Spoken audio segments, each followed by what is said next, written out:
Rick grabs a fresh road note hot from the oven because there's nothing Ricky G loves more than reading and walking at the same time. This is actually really impressive. Rick figured out a way to give his rambling motivational update speeches from miles away. He writes it on paper, then you do the rambling for him inside your head. That's peak Grimes efficiency. We interrupt your regularly scheduled long-ass Rick speech about what we've done and the way things are now to bring you naked arts and crafts at the junkyard.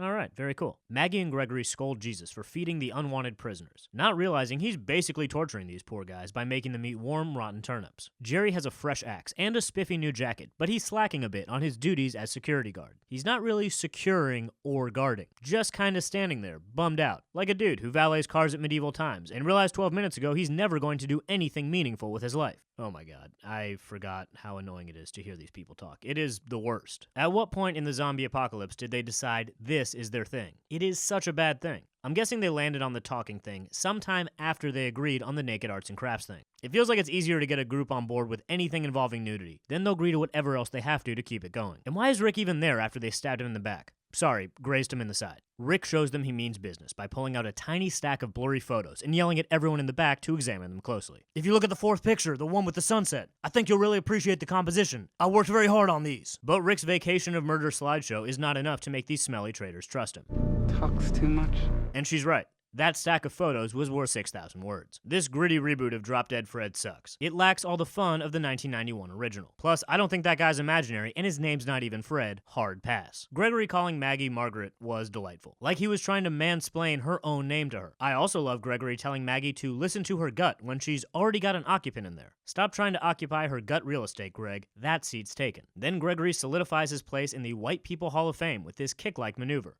Woof. We finally get an adventure that's just two gals on the road. It's the story of female empowerment we've been waiting all season for. So what are these two independent women up to? Looks like one of them has a headache and now they're going to check out the opera. Really groundbreaking stuff. Carl creeps up on this bootleg American Beauty kid with a shitty lunch, an even shittier hat, and the worst fucking haircut of all time. He nails the lunch toss with that signature Carl performance we've come to expect. That dumb kid, the one Carol specifically told not to follow her, decided to follow her. Why? Because kids are dumb, and a lot of compelling evidence in the scientific community suggests they're also stupid as hell. This child appears to be unfamiliar with Carol's score for keeping his peers alive. She's roughly 0 for 37. Alright little buddy, here's a loaded gun. You might as well use it as a toothbrush, because this hero's journey is not going to end well for you. Maggie mercifully marches her prisoners towards their new home when she gets the great idea to add one more. Awesome idea, Mags. See how I made your name shorter instead of longer? That's what real friends do. Wow, Gregory, I'm not sure if you're aware, but you are currently crying like a bitch right now. And that's bitch spelled with 7 I's. Please double check the captions on this video to make sure they spelled bitch right with 7 I's. Then let me know in the comments if they spelled it right, because this series is only as good as the viewers who feel the need to constantly fucking correct me. Why does this guy insist on provoking everyone, specifically enemies with guns? The exact group of people you never want to provoke. It's almost like this asshole wants to die. Don't do it. You've got so much to live for. Like locking down the worst haircut on TV Emmy as soon as Carl bites it. Carl and his new pal Sadiq are on their way to a Mensa meeting when they decide to ambush some peaceful zombies in honor of Sadiq's mom or whatever. I'm sorry, what? Excuse me? Just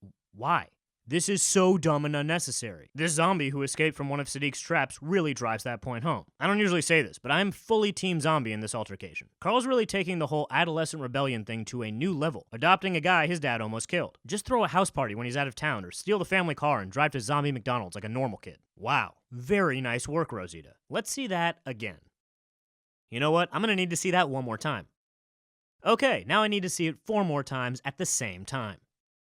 That's good television. I get wanting to use a rocket launcher on the first thing you see as soon as you pick it up. I've played multiple Resident Evil games. I fucking get it. But maybe Rosita should have used the rocket launcher on that car they were trying to stop. I mean, now that car is on its way to the Saviors, and there's nothing anybody can do to— Boom! Daryl out of nowhere. I know what you're thinking. Where did he come from? How did he know to hit the car? What the actual fuck is going on right now? Well, questions are for nerds, and if you keep talking like that, someone's gonna shove you in a locker. Jerry somehow got worse at his security guard job, this time giving a crazy woman with a shotgun a heads up that the door is unlocked. Ezekiel dropped the accent and is now sitting on the floor of the stage holding a chain and delivering a self-loathing monologue. It's like he traded one bad community theater project for another. Carol tells Ezekiel to stop being such a Mr. Mopey Pants and to start acting like everything is normal. And even though the lack of a tiger should help Ezekiel pretend like things are normal, Zeke confesses he is currently unable to stop being such a Mr. Mopey Pants. Aaron delivers a beautiful and touching speech about how much he misses T-Dog and how difficult life has been since T-Dog left us. Maggie agrees and says she also knows the pain of waking up every day trying to fill a T-Dog-sized hole in your heart. Then she promises to kill a bunch of men while gently holding her training baby. Tune in next week. Will Carl and Siddiq make it home? Unfortunately, yes. Who will die next? It looks like Aaron and Enid were the last names pulled from the writer's room hat of unlikely buddy pairings. My money's on the young lady. What will happen to Rick and the Garbage People? Rick's laying low until arts and crafts time. He's already got his uniform on. None of this and more next time on The Walking Dead.